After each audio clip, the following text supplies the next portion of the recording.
All right. Hi, everybody. I am really excited to be here with Brian today. We're going to be talking about nature journaling and community. And Brian's been working on that a lot, contributing to the Nature Journal community this year in several different ways. Welcome to the show, Brian. It's really good to have you on here. Thank you, Marley. It's a pleasure. Yeah, we've been planning this and talking about it for a while, and you did join in on the little chat that we had before the Wild Wonder Conference. So that was cool, but it's really great to have you on here one-on-one. And I have a bunch of different questions that I thought of for you, and we can take questions from the audience. So if people on Facebook or on YouTube want to ask Brian any questions, go ahead and post those in the comment section, and I will field those. But just to get kind of started with some creative juices, Brian, could you describe what your ideal nature journaling outing would look like? I think at this point, anything involving other people would be wonderful. But, I think exploring any area with someone who knows that area really well is always a wonderful experience. So earlier last year, I was able to go to one of the little ponds in Davis with one of the participants in the Nature Journal Club lives right there, and she's a birder, and so she was able to show me where the green heron is that she sees all the time and where the wood ducks live. And anytime you get an experience like that where someone really knows the area, I think you can learn so much. And so that's anything like that is my sort of ideal experience. Yeah, that's really cool. I mean, I think that's already kind of directing us into where this conversation is going. But sometimes when I ask that question, what does your ideal nature journaling outing look like? A lot of times people are thinking about what kind of animals, what kind of plants, where they're going to be, but who they're going to be with, I think is a really important part. And also I hear you mentioning the importance of insider knowledge and or local knowledge. And when you go somewhere and you can find those people that have that information, can be really, really inspiring. So yeah, thanks for pointing that one out. I did that one time. I did a video about that at the California Academy of Sciences. I just walked up to a random guy that was working there and said, what are your top 10 things that you think I should see? Because sometimes we get into our own little kind of narrow view. So could you tell us a little bit about your story and how you got started with nature journaling? Sure, I'd be happy to. For me, I haven't been nature journaling nearly as long as a lot of people that you've met, but it's been a few years. I was finishing grad school kind of later in life, and at that point, it was sort of I felt like I could give myself permission to learn to draw, which was something that I had always been interested in. And so I started looking around for classes, and I already had, I was working full time, and my wife was home with at the time, 3 kids, right? So we were really busy, and it's hard to take classes physically. Mm-hmm. Go work all day and then come home and then go take a night class or something is kind of a challenge or a burden. So I found a lot of classes online, and a lot of them happened to be either with a botanical art focus or botanical illustration. And obviously I found John Muir Laws pretty early on in that process. And then that also kind of combined with an appreciation I have for gardening and sort of working out in the yard. And so that led me into that kind of niche. And so I started with, drawing plants around me. Mm-hmm. And then learning how do you draw a flower, then how do you foreshorten a flower and that sort of thing. And so I was still living in Washington, D.C. until 2019. So when I moved out here, I was finally able to take a class with John in person. Cool. Yeah, I remember meeting you at one of the birding field trips, nature journaling with Jack at what is that? Is that Calusa or some wetlands in the Central Valley? Yeah, right down there. Yeah, that's a really cool area. A few weeks ago. Nice.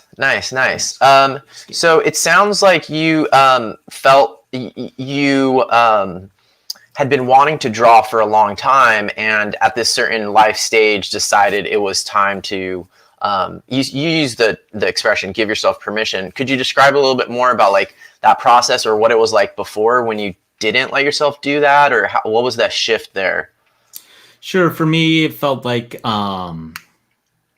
because I was sort of balancing work and then school together, if you're going to sit down and then draw for an hour, that felt like it was taking time away from writing, which was my main priority at the time. And so I just kind of would do that sporadically, but, I felt sort of guilty for doing it. And so, Mm-hmm. I kind of pushed it off until, right, I had enough momentum writing my dissertation that I felt like I was going to finish it. And so then I started taking I think I took an online class at that point, and sort of started dedicating more energy to it. And then I Mm-hmm. realized I could balance it and it was fine. And, Mm-hmm. it's whatever worry was just in my head, right? Yeah, To do a little.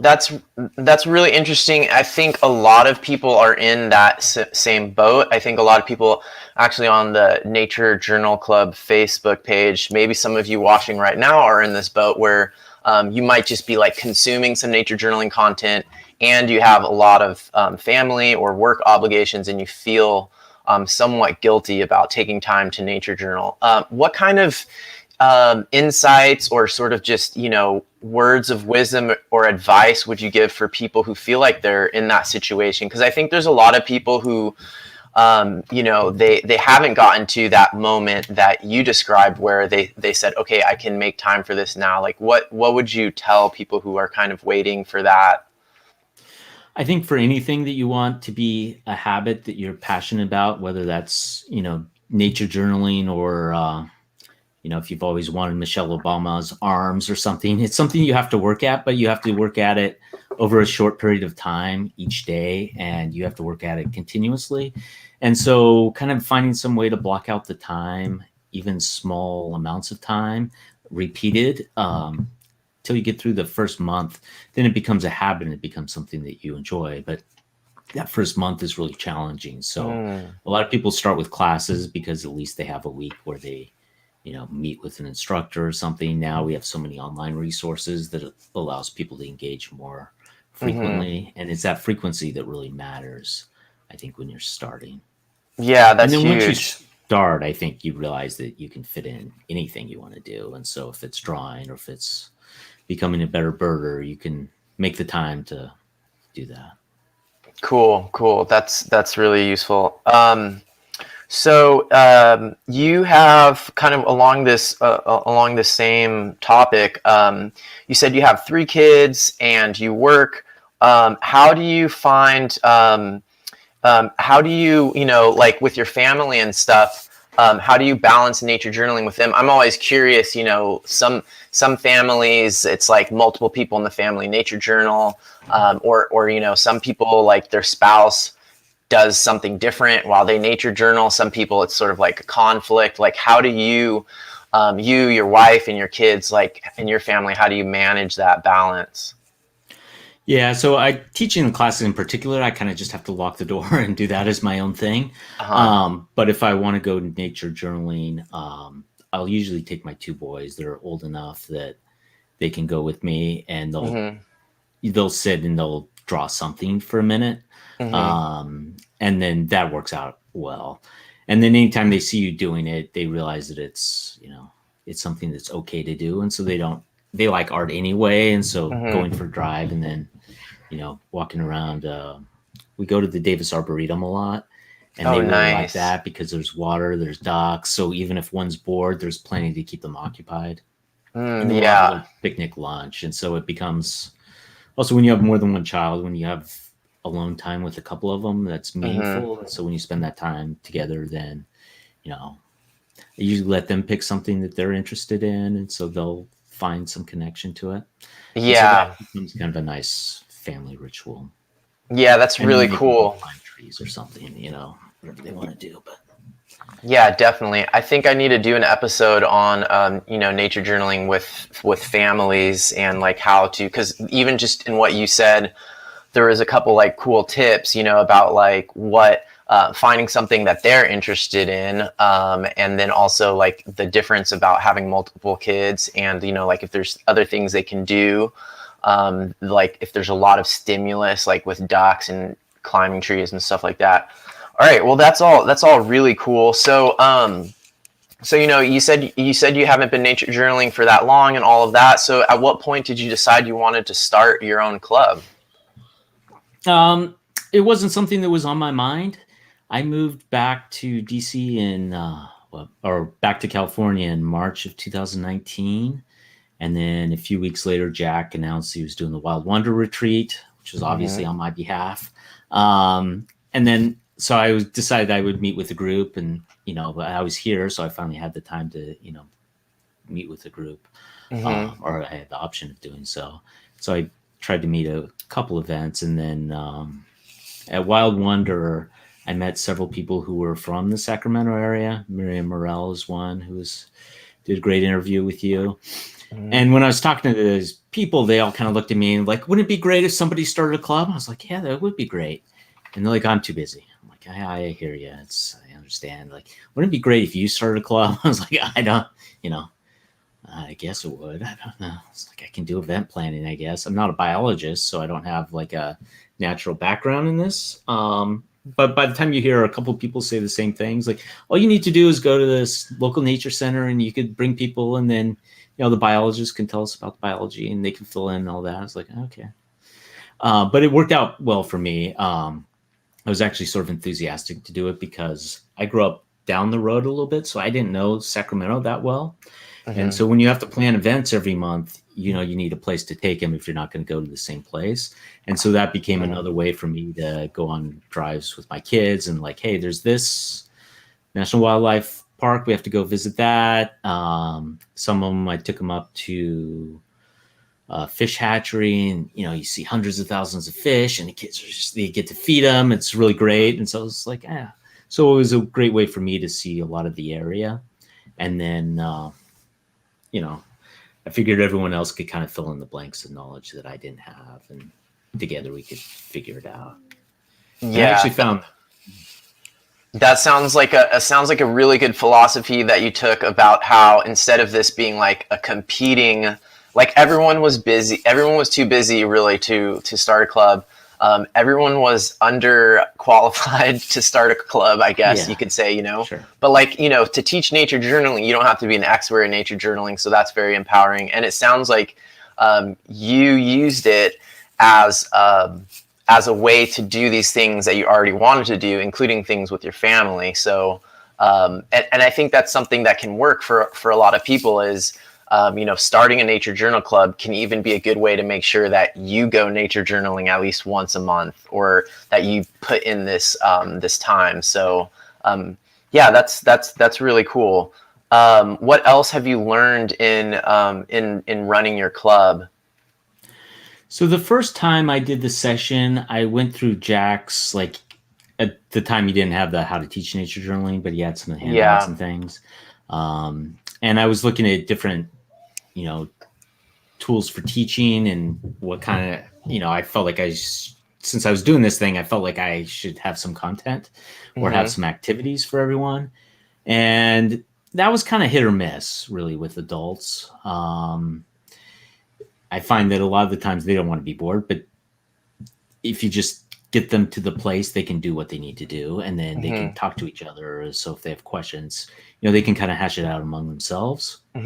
And so I really, after that first session, it really kind of took a lot of the pressure off. So it was like, I already felt underqualified. And then it was like, well, I don't really have to, I just have to bring people and make sure there's, bathrooms and it's safe to walk and everything else. And I could handle the event portion of it. And then they could kind of run with it. And just having the familiarity of the third Sunday we're going to meet, and that's going to be the case for every month going forward. That was really all it kind of took to get it going. Wow. So it sounds like what you're saying is that initially you started off kind of with more of like a lesson plan and more structure, and then you realized that wasn't actually what people needed, or maybe didn't even want, and then you shifted towards having less of that and just kind of creating this container, and then things just were kind of self-organizing almost. Yeah, and I always felt like some responsibility to know where we were and why we were Mhm. visiting. So what's interesting about a fish hatchery, or what's interesting about this rice field that's now being used during the winter as a home for uh, different birds, for migratory Mhm. birds. And so, kind of knowing that. So if people ask, Right. but that's kind of the fun part of learning it anyway, right? So Mhm. doesn't feel like a lot of work. So Yeah, okay. yeah, Well, that was part of it. that's such a that I think that's a really useful lesson, and I think that applies. Um, yeah, I think that's a really useful lesson for anyone else. And so, why do you think why do you think nature journal clubs are important? I think there's so many reasons, right? I mean, one is that unlike a lot of activities you do, I think that nature journaling encourages you to ask questions in a way that you wouldn't necessarily Hmm. if you were doing like a plein air painting. Not that those clubs aren't also wonderful, but um, I think it creates a level of engagement with nature that's a little bit different. Hmm. And John Muir Law's Jack is always talking about the reason we kind of trying to breed these creativity questions and try Hmm. to get more interested in nature is because I think Bethan said this too, we love the things that we pay attention to, that we dedicate our time to. And so Right. by, spending time nature journaling is a way to connect with the natural world. Cool. Well, I just wanted to highlight this. I don't want to put you on the spot too much, but I just wanted to highlight this comment here from Heather, who says that you're such a great teacher.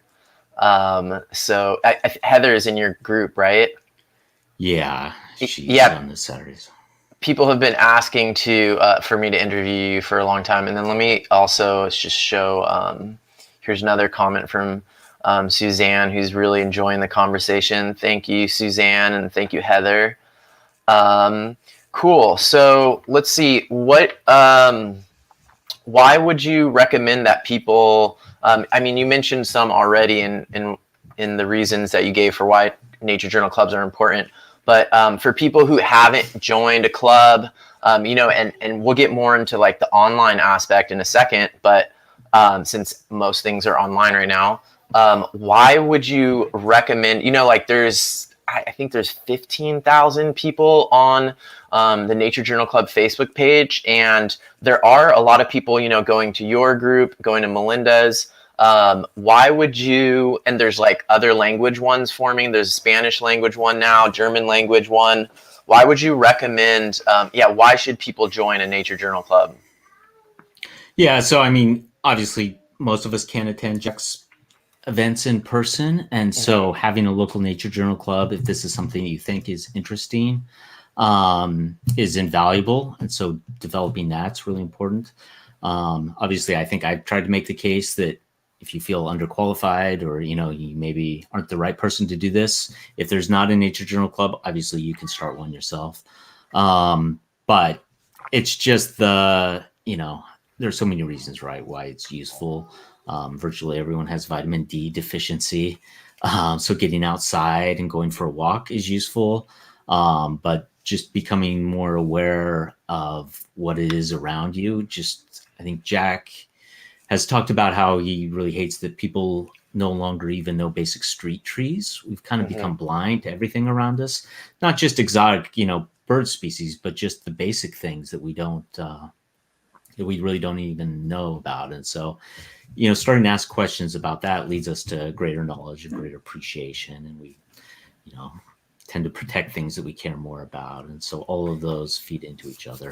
And then Right. it's just, So it sounds like, it sounds like a lot of the ones you're saying are ones that, theoretically you could get all those benefits nature journaling by yourself. So what to distinguish between the benefits of nature journaling by yourself versus in a club, like what are some that you think people can only get when they are part of a group, a so one community? thing right off the bat, having a scheduled meeting every month gives you some accountability. And so that Hmm. that's something that's going to be, that's Sunday or Saturday, that day is going to be blocked off. And so you're going to do it. You may not nature journal much beyond that, but at least you get Hmm. that one day in. And at least on that one day, you kind of go, wow, this was really fun. And part of the reason why it was fun, I think, is because you learn from each other, you learn collaboratively in a group. Mm-hmm. So you can look at something and say, like, well, I don't know what questions to ask. And then somebody can help you with that. Like, I did this drawing, but then, how do I start to approach, asking questions about it? How do I start to make sense of the quantities that I see? All Mm-hmm. these types of questions that take time to, learn.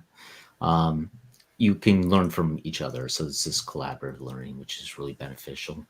And then Jack always emphasizes having a sharing section, Mm-hmm. some time dedicated to that. So he'll build it in after lunch. And then that's wonderful because you get the chance to learn directly from other people's journals. You get to see what they're doing. And you can see some of this online with the Nature Journal Club, but there is, I think, a lot of people come to the club and then just start posting pretty pictures, right? Before they Mm-hmm. feel comfortable posting other Mm-hmm. work in progress. And so when you see somebody who's been nature journaling specifically and they have metadata and they have questions, it's going to spur new questions in your mind because you'll see somebody thought of something that you didn't think of. Mm-hmm. And then they'll make observations that you didn't make, or you'll see that people have made more precise observations. So instead of saying something's green, you might say it's some type of yellowish green. And Mm-hmm. then Yeah. you might say that reminds me of this other kind of yellowish green. And I wonder if these plant species are related, or is this bird related to that bird? And so you get that part of it. But the collaboration, I think, is really central to it. And it's Yeah. more fun. Yeah, that's cool. Melinda's on here, and she's also started a club and grown a lot with it and helped a lot of people during these times online and very adaptable. So I'm just going to highlight one of her comments here. Um, yeah, you do. You could have a podcast voice, Brian. I think Melinda's spot on with that. I did a call like 3 days ago with some friends. Like, you sound like an NPR reporter. I was like, Yeah, I need a new job, so maybe that's the career path. I think. that's cool. What has let's start shifting towards. I think you started your club, and shortly thereafter, things started getting shut down, and all of this like really unpredictable, unforeseen stuff started happening. So how did you make that shift? Like I didn't make that shift. I've continued with like the nature journal show and interviews and stuff like this, but I was running outings up here in Sonoma County in Marin, and I didn't shift that into like a North Bay Nature Journal Club online thing. Partly because I had a lot of balls in the air. But can you describe like how you persevered through that transition, and like what you did shifting to mostly like virtual? Yeah, so I like as you said, Melinda and I started our nature journal clubs around the same time, and we would talk to each other quite a bit, just bouncing ideas off each other. We did a call with you where you shared some of your knowledge since you've been doing this longer, and maintaining that connection was helpful. So I had done I think 5 events in person, and then at that point, I felt like there was some momentum. Sometimes we wouldn't have a lot of people show up in person. Sometimes you get more, but it was challenging during winter when it was cold, Yeah. really cold for us, right? And so I felt like I was invested in this and I didn't want to let it go. And then John Muir Laws started doing online sessions kind of all the time. And then Melinda Right. started. And then I was doing Melinda's. I was like, well, I can probably pick another day when she's not doing this.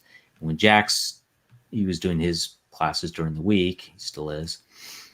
And so I thought, it'd be a shame to kind of waste some of the energy that I built up here. There were some Mm-hmm. ideas that I kind of wanted to talk about that were difficult to do in person.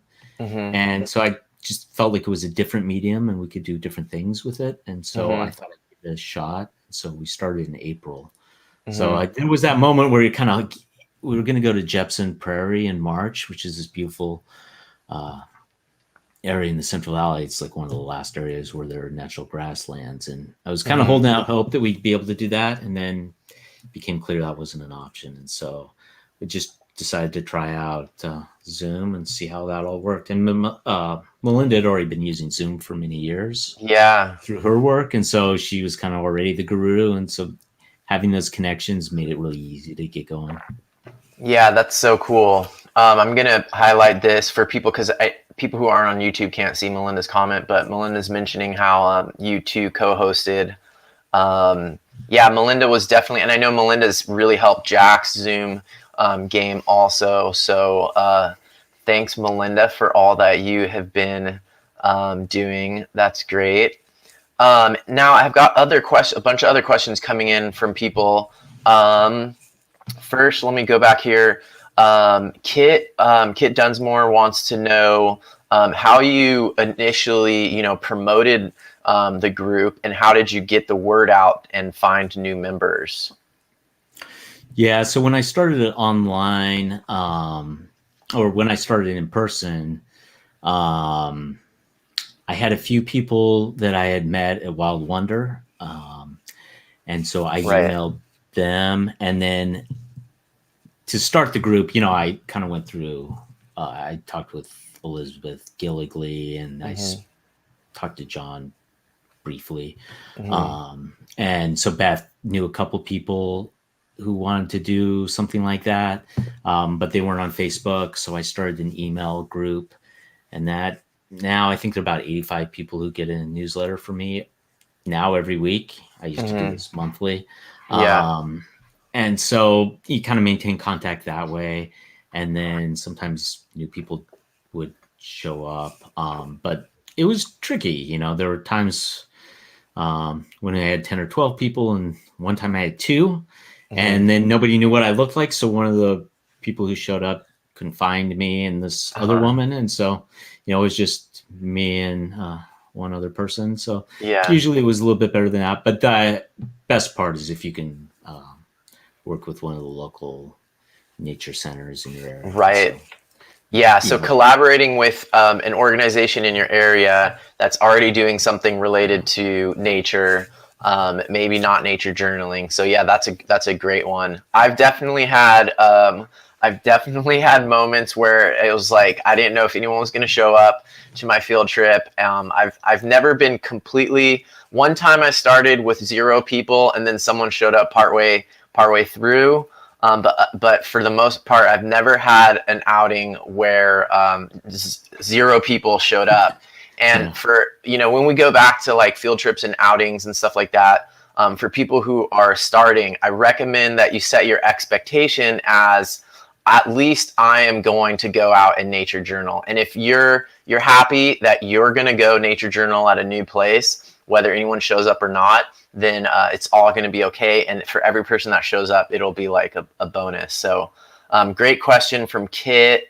Let's see. I've got a couple more questions here that I want to get to. Here's a good one from Heather. She's wondering how much time you use to prepare. I tend to procrastinate, so I do a lot of it kind of last minute. I like having a sense of what I'm going to talk about for a while ahead of time, which definitely reduces the time involvement. Heather did a guest presentation for the Great Valley Nature Journal Club, and I was like, well, let me know if you have any questions, and she sent me her slides in like 2 hours after we agreed to do this. So you can do it very quickly. The only thing that I've found that's really important besides the content is that if you're purely online, you have to have some activities that keep people interested. And then if you can do that, so you're not just talking the whole time, if you have something for them to do, then you'll get a page out of it, at the end of the time. And then you can see that, that was useful. Whatever the subject matter is, it doesn't matter, but there has to be some, break in, me talking in order for them to do something. And then those classes are always more successful. Got it. So like what kind of an activity have you found, like what are some that you found successful for online classes? Usually it's, if you're doing something that involves drawing or asking questions, having some pictures, something like that, that'll be a break. Occasionally you can have people share if there's something they've already done previously. And so, hey, we're talking about, numbers and how do you measure? And then Yavea has, experience with that, and so she could jump in and share something, and then we can all learn from her. Yeah. But sometimes, usually, if you have something where you can stop in the middle of your presentation, we were doing poetry like the last couple of weeks. Mm-hmm. And so, just stopping for a second and saying, look, write down all the descriptive terms you can think of when you think of a beach, whatever that beach is, whether it's a beach at the ocean, a lake, a river, it doesn't really matter. But just how can you get as many descriptive terms down as possible? And then that That's a forces good them to exercise. think. And adults being adults, none of them really did that. A few did that. Almost all of them wrote poems like right off the bat. I was like, we're going to get to the poems, but this is about, using your descriptive skills, but they just plotted and somehow wrote really beautiful poetry in like 30 seconds. I was like, how did you do this? Cool. So, as long as you give them some, yeah, that sounds like a good one. It sounds like Heather really enjoyed that activity. And Melinda's back with another good question. This obviously comes from some experience, but how do you encourage people to nature journal in between sessions? And I know this is something Jack has mentioned. Sometimes at journal shares, he will look at someone's nature journal, and then he flips back and he's like, last time they nature journaled was when they went with me a month ago. And there's no nature journaling happening in between those. So yeah, good question, Melinda and Brian. How do you deal with that, or how do you try? Yeah. No, that's great. I think he said that he started doing the technique classes. So at least then you were drawing twice a month, right? But now I think by the time you found my class online, I think a lot of people are also doing the classes during the week with Jack or with Melinda. Mm-hmm. And so all right off the bat, you have several classes that you can choose from. Mm-hmm. And so doing those helps reinforce that. Obviously, having classes every week helps. And then you can do stuff, if you have prompts, sometimes people will work with that. But, every once in a while, something sticks with a person. You'll give a talk or somebody will give a talk, and then they'll just take that and then go out. So one woman, we had a talk on astronomy from one of my friends, and she ended up going out at night, which is earlier now, right? So after dinner, she would go sit outside and she would stare at the Galilean moons of Jupiter, and then she would record those in her journal. And she ended up calculating the orbits of those, which is really remarkable, right? But it was just because she kind of got the bug with this and went with it. And so usually, when you're doing enough of these lectures, something will stick with someone and they'll want to explore it some more. So Heather keeps posting. I shared some resources for poetry, and so you could look at a poem of the day, and Heather keeps posting a couple of these when they resonate with her. And so that's great when you see that kind of continue on. That's really cool. There's a comment here from someone on Facebook, and I can't see their name because that happens sometimes when people post on Facebook. But it sounds like this person wants a little bit of motivation to start their own club. So they're on the Mendonoma Coast. Not sure where that is, or maybe that's in between Mendocino and Sonoma. So Brian, if this person is considering starting a club, like how can we, push them a little bit to go for it? So that's wonderful. I think any community is going to be better when there are more nature journal clubs. And so, I know I've talked to a few people who want to meet in person right now, and I know that that's probably not feasible. So if you're comfortable doing something online or finding, the way that Melinda and I and Jack do these classes doesn't have to be the way that people do them. But starting something is a wonderful thing, and everyone will help you get going. We're all reachable if people have questions, but there's certainly nothing that would, there's nothing that should preclude you, it's not, it's not like a permission slip. I didn't do hours and hours of paperwork in order to do this. Non-disclosure agreements and licensing forms. Jack wants to promote this as widely as he can, and so everyone will kind of help with that. And it's easy to do now if you just set up a club on Facebook, if you're comfortable using Facebook, I think I took the language, I had a little bit about the Great Valley Nature Journal Club. I just took that from Jack's site, the Nature Journal Yeah. Club, and then modified it a little bit. And then I know other people have done that from my site. So you can just go through that and say, instead of being in the Central Valley, we're here. And then just invite people on the Nature Journal Club. And the wonderful thing is you're not limited now by spatial constraints. Right. So it's not like, I might join that club if it's at a time that works, right? Yeah. And I can go sit in, and that's a wonderful thing. We can all participate.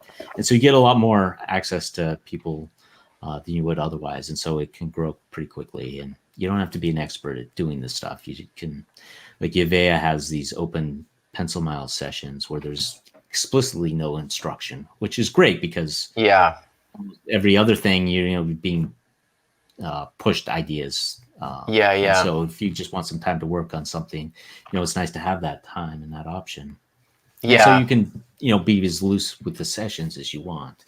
And a woman just started in Davis here, and she does it every 2 weeks. So you don't have to do it, every week or, Jack's doing this 3 days a week, right? Yeah. Special session. So you can make it as easy on yourself as you want. Yeah. I highly encourage this person to start and to do it. And I'm going to share something that Melinda just posted. Melinda is saying sort of, what you said is make it the way that fits you. So you can, like Brian just said, you can make it fit your schedule. And starting small, I think, is a good idea. Not having huge expectations at first. Don't get overly ambitious trying to make like complex lessons plans or things like that, and keep your expectations small at first because you might not have a lot of people showing up. So hopefully that helps that person on Facebook. Don't know their name just because of the way this works sometimes. And thanks everybody for their responses to that. Let's see here. Okay, I think we're almost ready for the lightning round. First let me post this thing that Kit said. She's wants to start an accountability group to keep people nature journaling more between classes and stuff like that. I think the accountability is, like Brian mentioned earlier, is one of the main benefits of nature journaling with other people. So there probably is a way to do it. Kit, I would try it. Maybe it doesn't need to be like a separate Facebook group. Maybe there's a way to incorporate it into the big group. What do you think about that, Brian? Yeah, I think that's a wonderful idea. And, just knowing that you have to do something, is useful. And then you don't, we have this Fearless Fridays now, which, in my opinion, should be every day. And then if you want to do fine art one day, that's fine. But every other day should be kind of the work in progress stuff. And just checking that box and getting something, however minor, done is really worthwhile. And having somebody to check in on you, that can be a great way to stay motivated. Yeah, cool. Okay, great. Well, on that note, let's do the lightning round. Are you ready? I am ready. Okay. All right, question number 1. If you could nature journal anywhere in the world, where would you go? I think Tony Foster kind of talked about the underwater bit, and I think Bethan said that as well. So what was the Netflix documentary about the octopus? I want to go wherever that was. Yeah, okay. I think it was in South Africa. Yeah, so you would want to journal underwater? That would be really cool, yeah. Okay. All right. Next, would you rather nature journal plants or animals? It's mostly I start with plants, so probably there, but I'm trying to branch out into more animals. Okay, great. If you could nature journal with any historical figure, who would you want to nature journal with? Yeah, I love JP's answer to this with Leonardo, but it would be somebody, like I said earlier, who just knows a particular area really well. So maybe like John Muir in Yosemite. Yeah, cool. Good. I haven't gotten that one yet, that answer. So that's a really great one. Okay, now you got the desert island question. So you're going to be stuck on a desert island. You don't have to worry about your survival. All survival gear is taken care of. And what 5 nature journaling supplies would you bring with you? So I think just I would take a pen, a journal. Uh-huh. Um, What uh, kind of pen? What kind of journal? so any sort of version of a micron would be Okay. fine, All right. with limitless ink and Uh-huh. Yeah. endless pages. Uh-huh. But I prefer like a journal that's maybe like 8.5 by 11 and hardback. Okay. Would be my preference. And then watercolor kit, Mm-hmm. the water brush. So 4, Okay. and then what else you go? Binoculars. Okay. All Definitely right. binoculars. All right. Good job. Good job. Okay. If you could have a nature journaling superpower, what would it be? The better eyesight, binocular vision, yeah, something like Uh-huh. that. Just like built-in binocular vision. Yeah, so you can see the owls far away, and Uh-huh. then the microscopic vision, so you can see the algae in front of you without Yeah, that's a having good to always answer. juggle things, right? Yeah, okay, that's a good one. Okay, if you could nature journal on another planet, which one would you want to go to? Oh, I don't know. I like red, so let's go with Mars. Okay. All right, bring lots of red watercolor for sure. All right, cool. Good job in the lightning round. You killed it. Okay. So my last question, and we can, you can riff off of this one for a while, but what do you think the future of nature journaling is? I think once we've started this online stuff, it's going to be impossible to go back from it, Mm-hmm. just because there's so much value there. Um, you get people from all over the regions, and you get to hear people with foreign accents, which is always fun. Mm-hmm. So, I think once that's started, everyone will maintain it. And it also gets to this accountability part, right? Where people are just doing more work more often. And so Mm-hmm. that's a wonderful part of it. And so that encourages sharing. You learn at a much faster pace when you're Mm-hmm. doing things like that. And then I think, when it's safe to do so, people eventually move to meeting in person again. Mm-hmm. Um, Obviously, that'll be a while, but there'll be some hybrid models that emerge. And Mm-hmm. hopefully, there's, beyond just nature journaling. I mean, there are all these art classes that had been previously closed. Yeah. And hopefully they've sort of picked up that this is something useful. So like the Mm-hmm. program that Jack did in Monterey, was in Santa Cruz at the time, they Mm-hmm. opened up classes to the general public. The New York Botanical Gardens have a program in botanical illustration. Those classes are now online. Mm-hmm. A lot of those things were traditionally inaccessible because there were a couple of botanical art programs near me in DC, but they were both like on Wednesdays at 10 a.m. Yeah. And so that just naturally precludes anyone from people who are retired or Mm-hmm. otherwise at home from participating. And so now I think there's a lot more opportunity. Yeah. Wow, that's And really cool. Yeah, that's great. That's great. If people want to find out more about like what you're doing in your club, where should they go? What time? yeah, so I'm sort of limiting bandwidth that I dedicate to this because the job seeking thing. But right now, I just have the Great Valley Nature Journal Club page on Facebook. Eventually, I'll have a website. I've sort of started that process, but I'm moving slowly. And then they can email me. Okay, so let me put that. It's the Great Valley Nature Journal Club on Facebook. Yeah, I can send you the link. Yeah, and I'll just show it right now down here at the bottom. And if people search for Great Valley Nature Journal Club, they'll find you. Great. And when do you meet again? So we meet every Saturday at 10 a.m. Pacific time. Okay, cool. Yeah, let me see if I can post this link straight into the thing.